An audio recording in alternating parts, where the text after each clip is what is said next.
Okay, welcome everybody who is here already. We are in our webinar now for our first official live event of the Tour de Fabric. We had the opening party yesterday, but here we are today with a trunk show. We have four of our amazing teachers and designers with us, and they each are going to take a quarter of the time. So we're not going to have introductions at the beginning. They're going to introduce themselves at the start of their session. So let me kick things off by remembering to share the right screen and get that in place. And there we go. And we are beginning with Glo Jensen. So I will hand over to her. Welcome, Glo. Hi, thank you, B. Thank you so much for having me. This has been such a great experience already, and I'm really grateful to you for giving me this opportunity to talk about myself. It's been fantastic. My name is Glo Jensen. I am with Legit Kits Foundation Paper Piecing Company. They are based out of Oklahoma City, Oklahoma, and I've been an instructor with them for a few years now. So I'm hosting a quilt along during this cycle. If you haven't signed up, I would really hope I would love it if you would come sign up. We just started yesterday, but all we did was talk about fabric requirements, and there's a lot of stuff that's very easy to catch up. So if you're interested in foundation paper piecing, I highly recommend.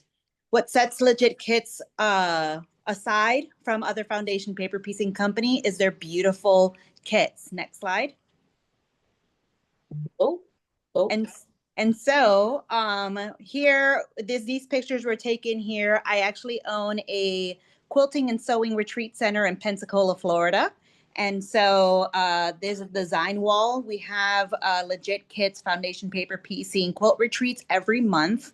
I also do Zoom sessions. So I do virtual classes online. So if you're interested in taking a class or having a private lesson, I can help you with that too.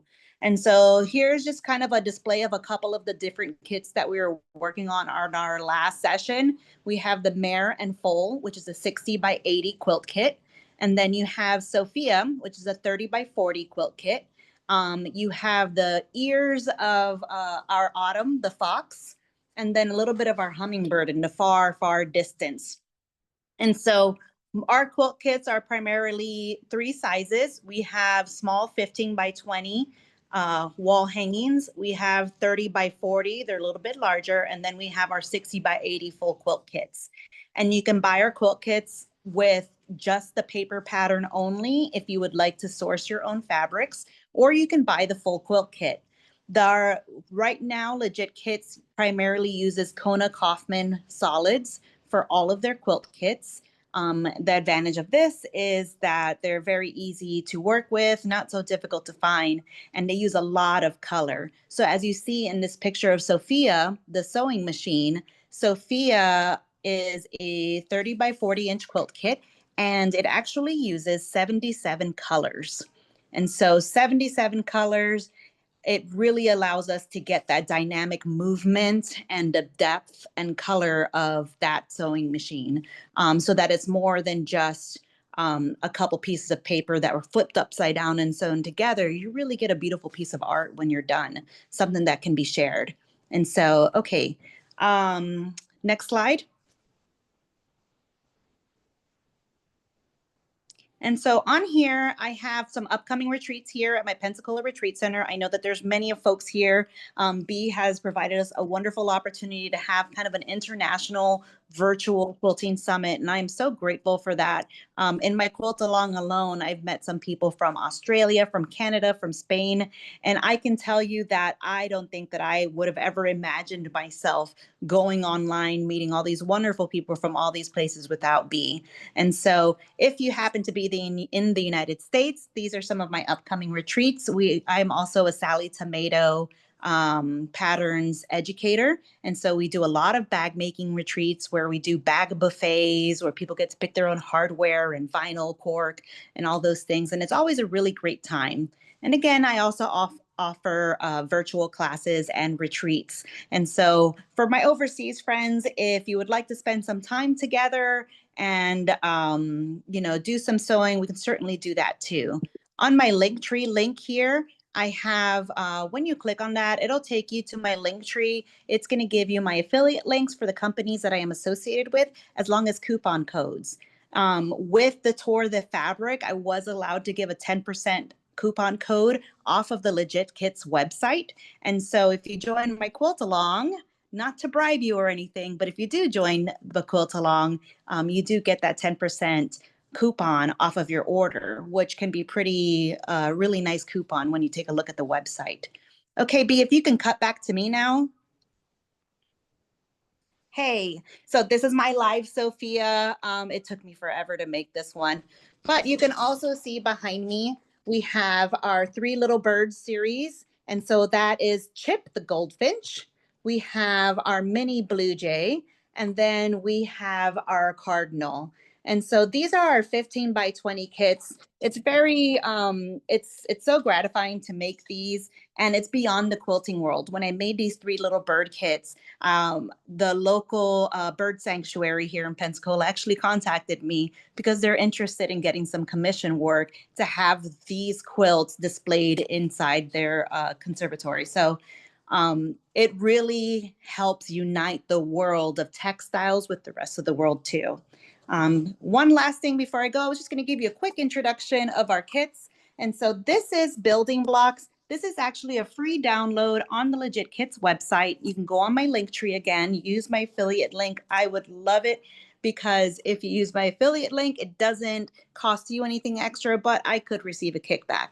But this is the kit that we're doing in our quilt along. It's a free download. You can source it with your own fabrics. It uses 24 colors, but don't let that scare you. This is what we talked about last night in choosing your colors out of your stash, a perfect scrap buster. I actually use this quilt kit to make the mini 15 by 20 quilt. Then when I'm done with that, because if you kind of take a look at it, it looks like postage notes. And so I take this postage note finished quilt top over to a free motion class where the students work on free motioning designs in each one of the little post-it notes. Then when I'm done with that, I actually take it over to a bag class and we learn how to make this into a pouch. So as much as I can, I really do love tying in the worlds of textiles as much as I can. And of course, recycling and upcycling stuff whenever the opportunity presents itself. And so all of the quilt kits, this is the sample of our Sophia kit that we have here. This is how the full kit arrives. It comes with your pattern, all of your pattern pieces, which are printed on newsprint paper. And then it comes with all of your fabric. So this is 77 colors. Oh, excuse me, 71 colors of Kona Kaufman fabric. And as a bonus, all of your fabric is individually labeled so that you know exactly what color it is. And we talk all about organization and getting that together in my quilt along, any of my workshops and my virtual classes, or when you see me at any of the quilt shows. So with that said, I believe that is everything I have. I know I was trying to squeeze it all into our time frame, but if anybody has any questions, I would love to answer them. I would love to get you either started with foundation paper piecing or get you to the next level or introducing you to some of our beautiful, beautiful award-winning quilts. Oh, amazing. That was absolutely amazing. I don't think I've ever even seen 71 different colors of Kona fabric in real Oh, life. yes, they are So, all right there. I'll tell you, it be in that block right there in the wheel. uh-huh. This one block, and I'll get a little bit closer. This wheel here with the 71 colors, there's 45 of them in this one wheel. Gosh, it's just incredible. Yeah, okay, amazing. All right, well, thank you so much, Glo. That was wonderful. We are going to hand over now to Elizabeth Demoo, who is one of three Elizabeths that we have with us on the Tour de Fabric. So, Elizabeth, wonderful to see you. Shall I start the presentation straight away, or would you like to say hello, or what would you like? So I am Elizabeth Demoo, aka Annalise, and I live in Tucson, Arizona. I've been quilting probably since 1999, and I do have a picture of my first quilt in the deck. So All right, away we go. Yeah. There we go. And you've got slide control as well. Okay, thank you. I have a website and it's called Brown Bird Designs. I have a blog. Oops, let's see. Oh, there we go. I have a blog where I share all kinds of different things.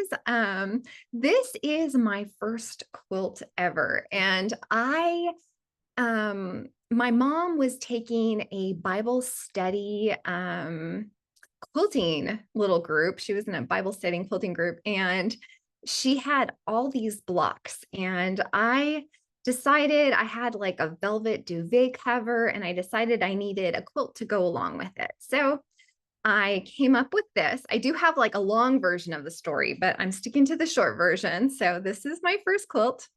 I do something called the Garden Star series, and I think I'm up to 7 quilts now. So every year I create a new pattern. This is Garden Star 6, I believe. And this I gifted to my nephew.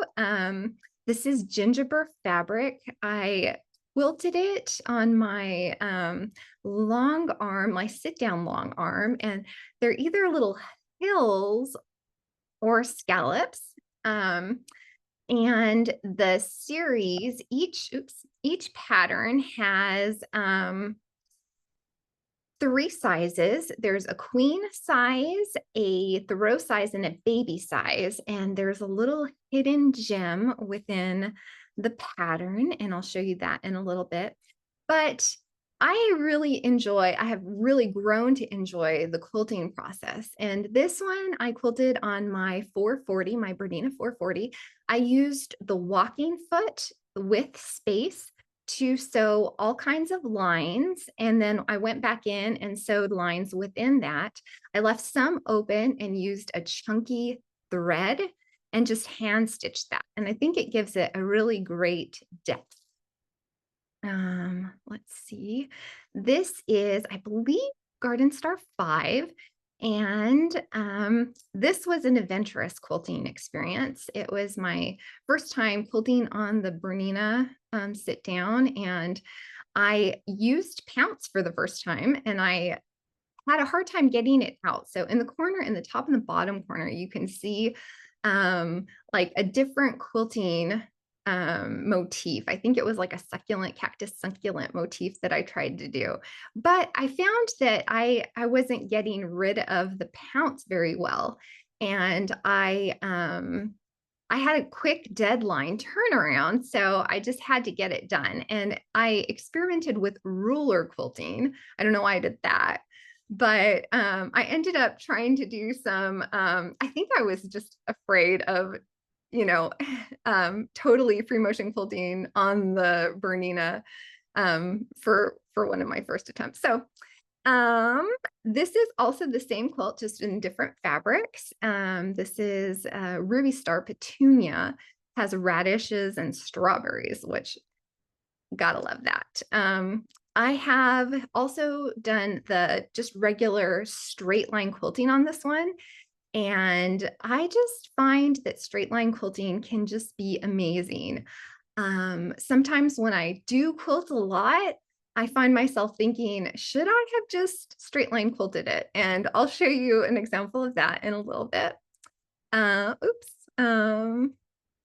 This is the one, you might have seen it at QuiltCon. I had a booth at QuiltCon, and this one is my latest. I think it's a fun addition, and I can show you my little secret gem. If you make multiple baby quilts, they are created to work together. So on the blue quilt, that is just 4 baby size quilts put together, and it makes a throw size quilt, and it just takes on a totally different life.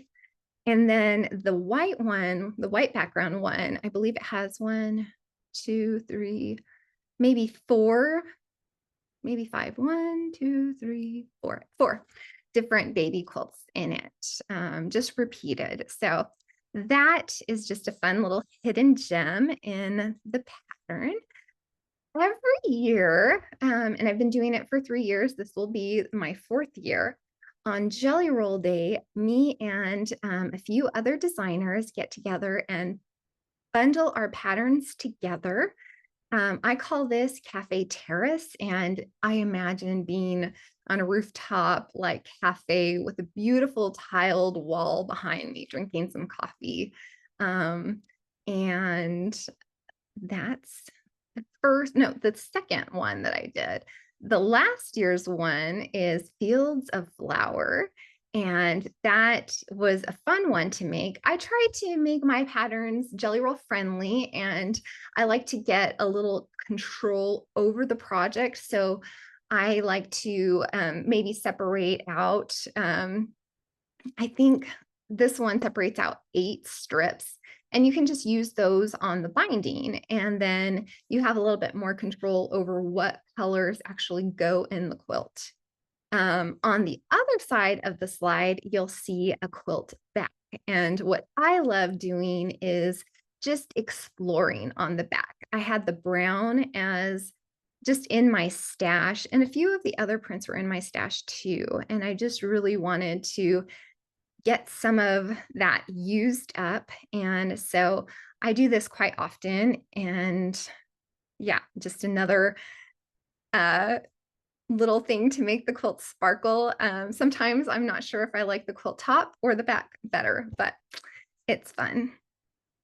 Erin's quilt, that's another one. This one uses back quarters, and it's just a bold chevron quilt, and the background is just as bold as the chevrons itself. I use Ghastly fabric, and I was born on Halloween, so I have a slight obsession with Halloween. But here again, I used the scraps for the back of the quilt. I also, you can see, this is the one where I quilted this on my Bernina 440, and I had a lot of fun. I used my walking foot for the chevron, and you'll see like lines in the chevrons, and then I just kind of went to town on the background. And sometimes I'm just like, I'm not sure if it would have been better if I just would have been straight lines, but I still love it. Let's see. In collaborations, I love doing collaborations. I did this quilt for Blueprint many years ago, and it's a fun take on the grandmother's garden, and it has some fun little bees in it. Instead of lines for the, bands of the bees, I use a little bit of a wonkier flying geese. So that one is a good popular quilt of mine. So I encourage you to head over to my website. You'll find things like, this is a free pattern. I call it the double pinwheel quilt, and it's a tessellation quilt. There's a beautiful pinwheel that's tessellated, and then I did an internal pinwheel and kind of scattered them about. It also has a fun back where I used quite a bit of my scraps up, and I like to study like the different sizes of stars. I do that. I find myself drawn to stars and stuff like that. You'll also find projects. This is a little mobile wall hanging. A few years back, I was a Quilting for Others chair for my Modern Quilt Guild locally, and I had a few people going through some hard times, so I really felt the want to do something for them. A lady in the guild had gone through surgery, and she was mobily challenged. Anyways, so I created a mobile, and I always have a hard time making quilts for quilters because I have so many quilts, but I have to keep my quilts for trunk shows. But so I like to try to find different ways to really show the love for quilting in something different. I also have a way to, and other projects as well, but this is little nests for Easter. You can put little name cards in it, or candy treats. And that is, I use like scrap fabric and the cutoff of like when you square off a quilt, and just weave it. So you can find that project on my website too. And I am hosting a quilt along on my drift pattern. I'm going to be updating my blog weekly, and I would like you guys to post on Instagram your progress photos, because I'm going to be doing giveaways each week. The first week are a couple of charm packs and a couple of mini charm packs. You can get the pattern in my shop, and that kind of covers the cost of some of the prizes as well as the shipping. So join me. We'll have a sew day, I think the third Saturday. So we can all sew together and have some fun. Thank you so much. Hopefully I didn't go over. You didn't at all. Thank you so much. That was wonderful. Let me, I've actually got a timer on, and you were 3 minutes under. So thank you so much for that. And let me see now, who have we going to? We are going to Elizabeth de Cruz instead. So Elizabeth, let me remove this spotlight and spotlight you instead. Would you like to do a little introduction, or do you want to jump straight in? It's up to you. You could just jump right into the slides. Let's do that.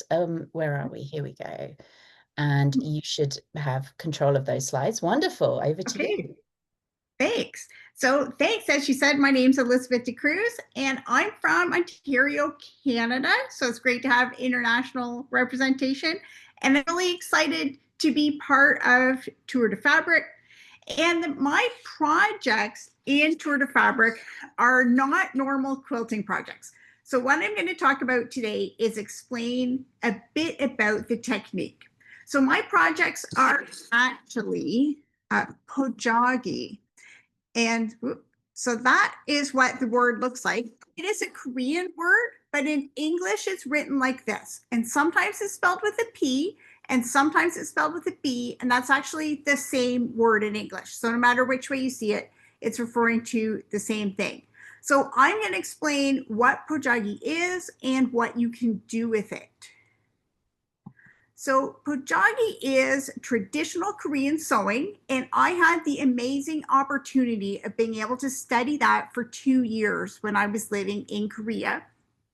And in traditional Korean sewing, there are a couple of different patchwork techniques. And the most unusual one is reversible patchwork. So this is patchwork, but the seams are finished on both sides. So there's no batting, there's no lining, there's no quilting, and there's no raw edges. Your result is a single layer of fabric when it's finished. And so this is the first piece that I did with that technique, and it is hand stitched in the traditional way. And I enjoy hand stitching, but I have also developed a few methods for doing this technique, but on a sewing machine. And so my Tour de Fabric workshop is all about 3 different ways to do this technique on a sewing machine and when you would want to use each one of those methods. So you can be sure to check out that workshop and then see how this is done. And students in my workshops, they often say, oh, this is a lot easier than I thought it was going to be. So don't be intimidated thinking that it's going to be super hard, because when you see it broken down, it's actually pretty easy. But when would you even want to use this technique? Like, what's the purpose of having patchwork that's not a quilt? Well, here I'm going to give you some inspiration for times that you might want to use this technique. So the first one is in curtains and window hangings. This is really popular. So this is a picture of a piece that's made with batik fabric. And this is from my 1 block 4 ways pattern. And this pattern is actually a Tour de Fabric quilt along. And you can see when this piece is hanging in the window, it looks like stained glass. And that effect comes from these special seams. So there is no black fabric. There's no little strips of bias or anything like that. that's actually the seams that gives it this look to it. And so you'll notice in other pictures that pieces that are not hanging in the window, even though they're made the same way, they don't look like this. And so this project uses 2.5-inch wide strips. So it's perfect for scraps. If you have leftovers from a jelly roll or from other projects, this is a great project for using them up. This is another option from my 1 block 4 ways pattern. And this one is also made with 4 blocks, but it's just a different layout. It's just laid out long instead of in a square. And so these 2 window hangings are both great beginner projects. And so if you're interested in making them, then check out the Tour de Fabric quilt-alongs for more information. And you can see all the information to join the quilt-along and see how to make this. And one of the nice things about this technique is that when you're done the piecing, you're done the project. And so it's not just another UFO to go onto your to be quilted pile. So I'm sure that even if you haven't done this before, you would be able to finish a small project before the end of Tour de Fabric. So it's not something that's going to hang around to be unfinished.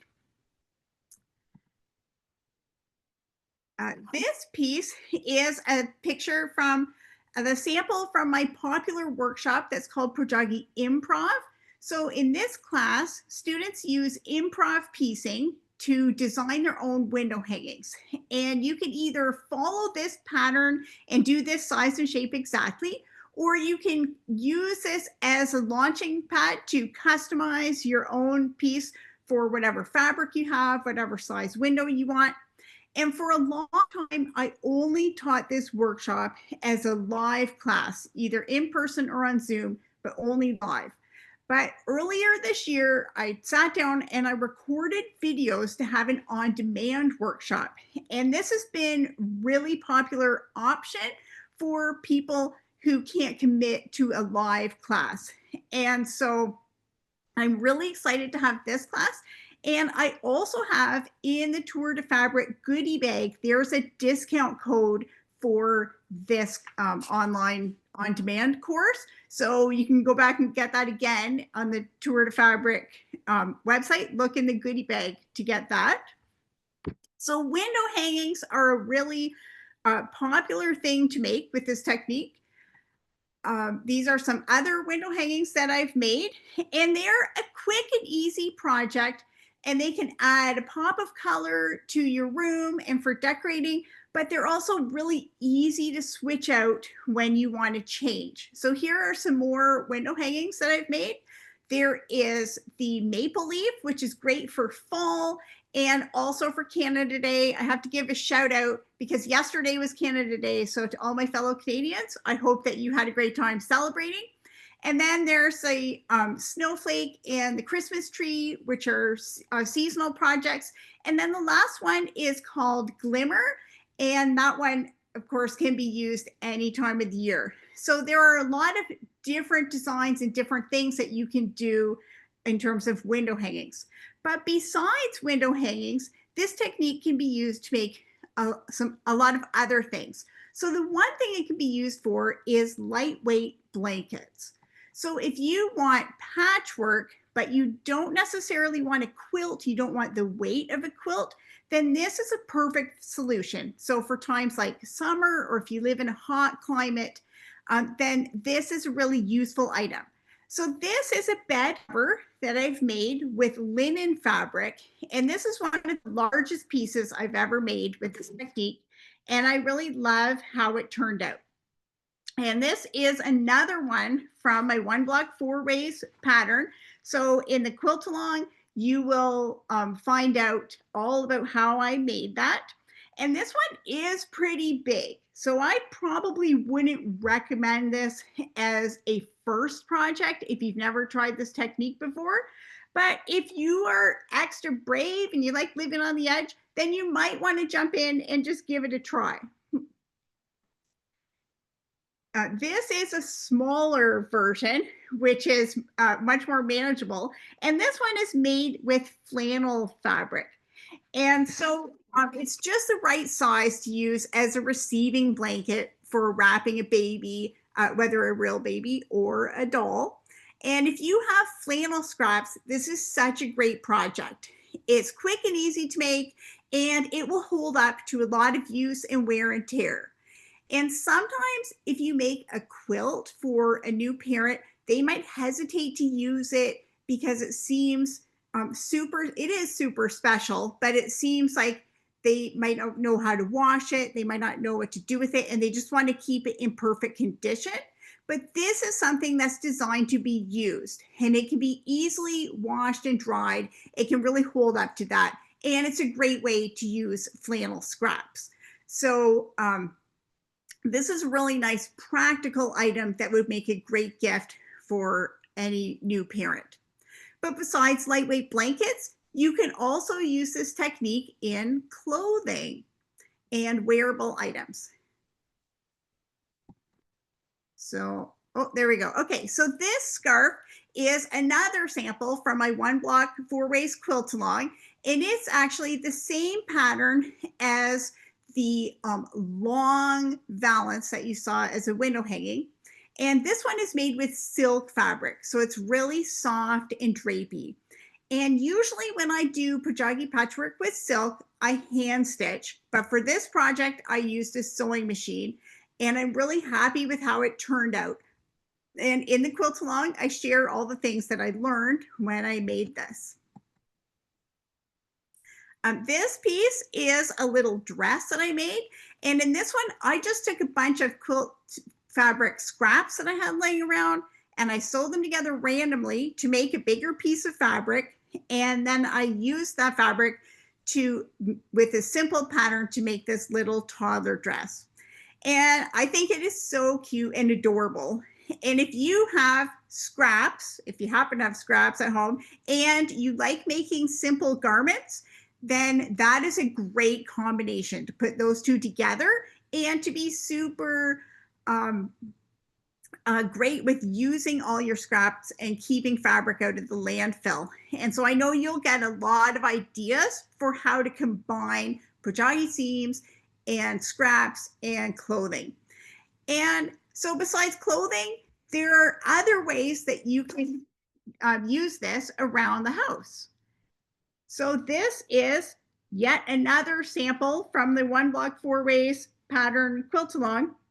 This one is made with solid fabric, and it could be used as a small tablecloth or as a table topper.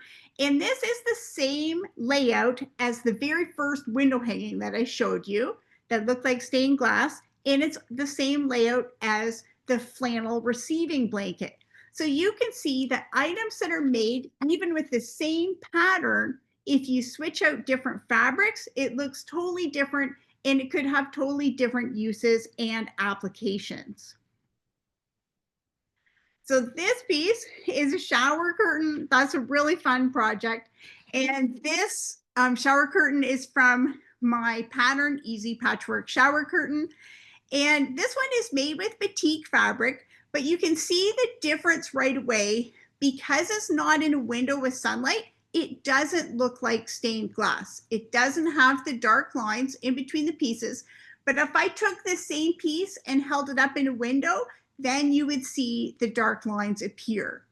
And so I think this is really a fun project, and it certainly adds a bright punch of color that wakes me up in the morning.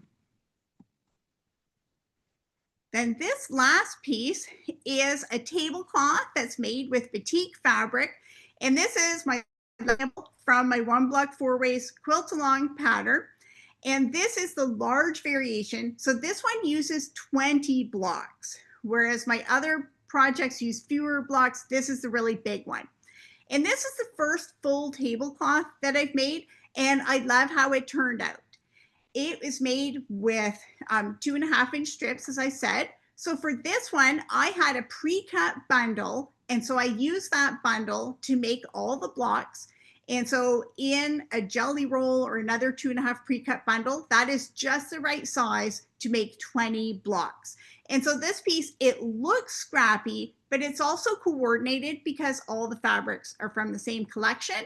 but you wouldn't have to use a collection. You could use whatever fabric you have. And so I was really happy with how that turned out, and I really like it. So what would you make with this technique? If you haven't heard of this, if it's brand new to you, then this was probably a little bit overwhelming just because there's so many options. But I would encourage you to start off with going to the Tour de Fabric and watching my workshop and see how it's done. And then join the quilt along and just try a really small project. And once you try it, then you might think of even new ways that you can use this. And of course, if you have any questions, you can put them in the Tour de Fabric community, and I would be happy to help you out with that. And if you want more information or the whole longer story of how I even got into this, then I do have a couple of longer trunk shows that I give to guilds and groups. So you can find all that at my website at ebitastudio.com. So thanks so much for letting me share, Bea. I was really happy to share this with people. Thank you. That's been absolutely fascinating. I have so many ideas now. I've just been jotting them down in my little notebook of like what I'm thinking I should use this for. I love the idea of using it for clothing, and I'd wondered about machine sewing and had kind of thought, no, that would be like inappropriate.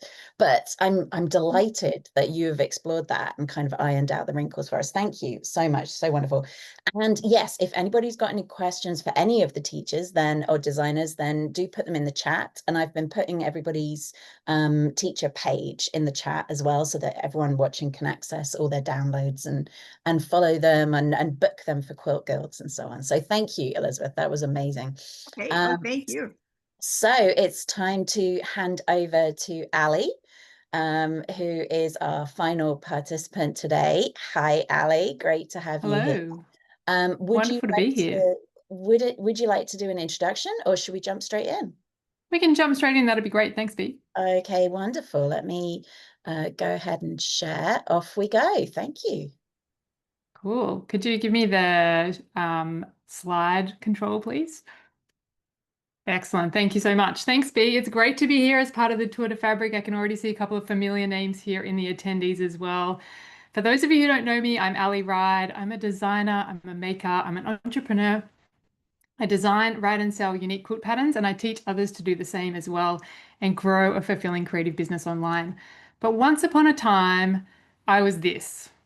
I was a safety booted, hard hat wearing engineer. I used to work offshore on oil rigs in Indonesia and Australia.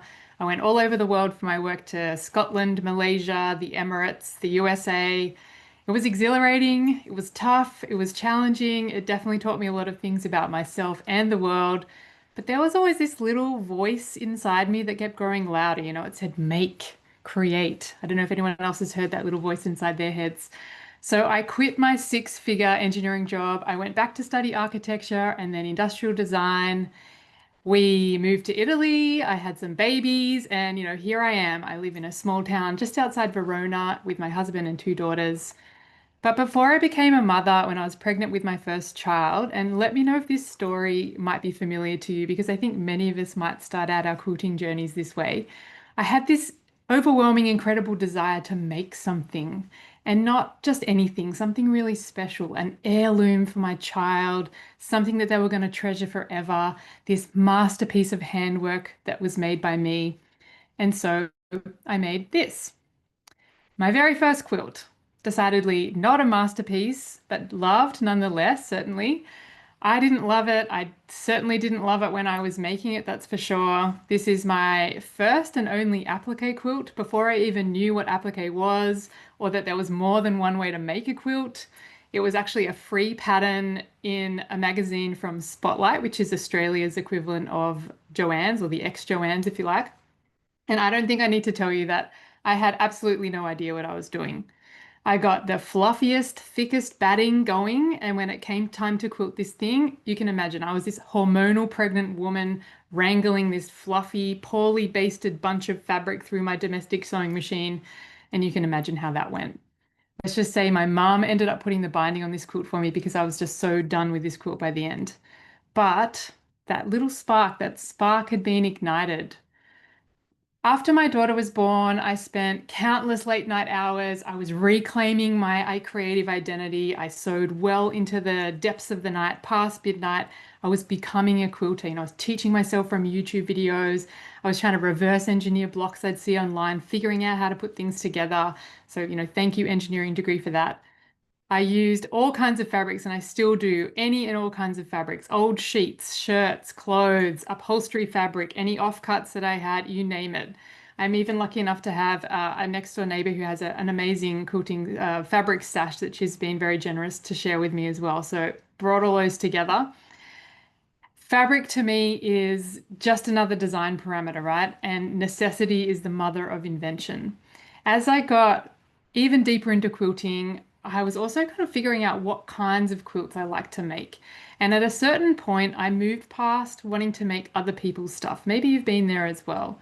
I kind of got intrigued by art quilts. I got intrigued by using textiles as this other kind of artistic medium that wasn't, pencil, paper, paint, whatever else. And I found improv quilting online through some Italian quilters that I met through Instagram. I took my first ever quilting class online, which was with Irene Roderick.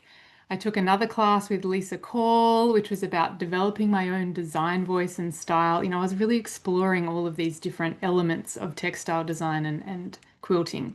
And through a lot of reflection, making a lot of mistakes, a lot of self-doubt, I came to develop my own artistic voice. And here's some of the work that I've been making since I really refined my aesthetic and my design style, and I discovered what I really like, but it took time, right? It took a lot of exploration. It's always evolving, but this is a kind of a groove that I've been happy exploring for a while now. This quilt for me, it's really interesting to look back at this. One of these quilts, the very first one, the one on the far left-hand side, was one of my very early quilts, and it's interesting to me now to look back at this series of quilts. Test pattern really shows to me an evolution of my quilting style from the very early days right up until this year. And this is clearly my go-to quilt pattern. I mean, I've made this 6 times. It's one of my best-selling patterns on my website. It's really about using up your scraps, using what you've got on hand, and making that cohesive look for a scrap quilt as well, which I think is something that a lot of us struggle with. You can check it out. It's in my shop, aliride.com/shop. You can check it out there. But along this journey of kind of design evolution, if you like, I also developed my own design process.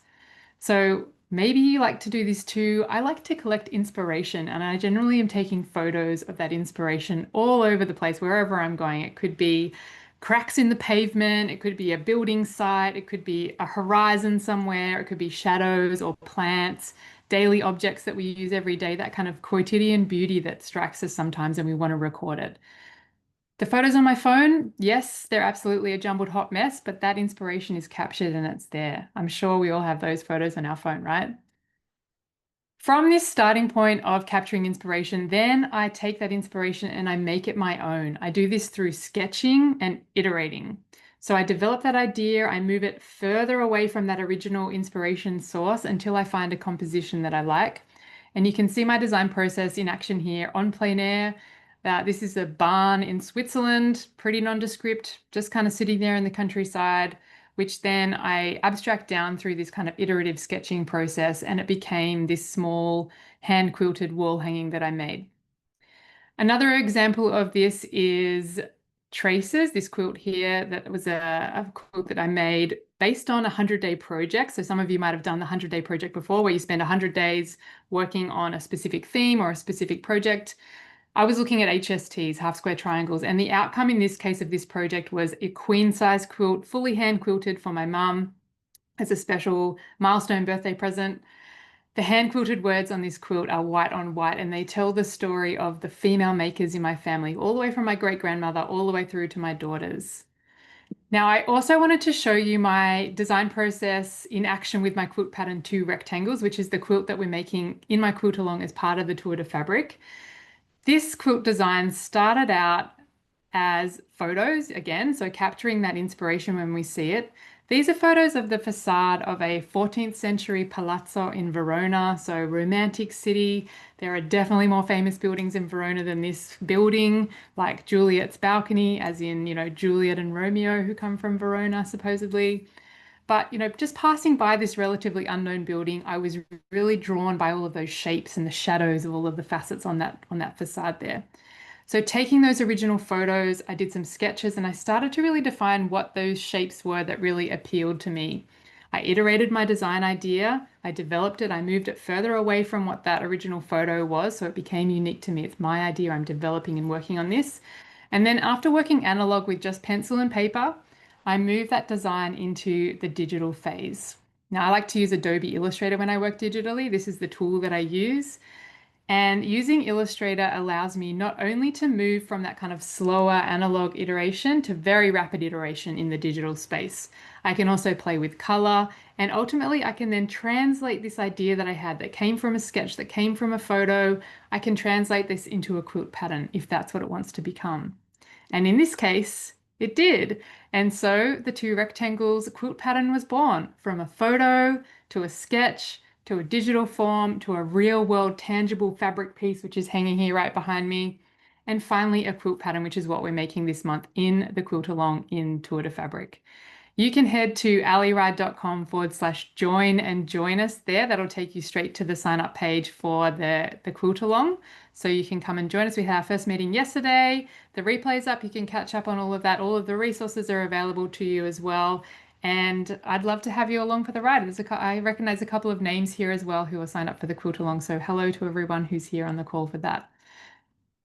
Where am I today? So just a last slide here, B, sorry, is about continuing my artistic work. That's where I am right now. I'm still designing quilts, I write quilt patterns, and I also teach my design process in my creative courses. I also teach Adobe Illustrator and InDesign as part of my program Quilt Design Code. This is where I teach creatives how to design, write, and sell their very own unique quilt patterns. And I also mentor creatives all over the world as they grow their own fulfilling creative businesses online through Creative Business Builder, which is my online membership. It has been an evolution, it's been a journey, it continues to be so, but it all started with that little seed, right? That small kernel, and listening to that voice that said, make and create. You can find me, my patterns, my programs, they're all at aliride.com. Come and say hello, I'd love to meet you. Thank you for listening, and I really hope to see you for the Two Rectangles Quilt Along here in the Tour de Fabric. Thank you for having me here. Oh, wonderful. Ali, thank you so much. That was it.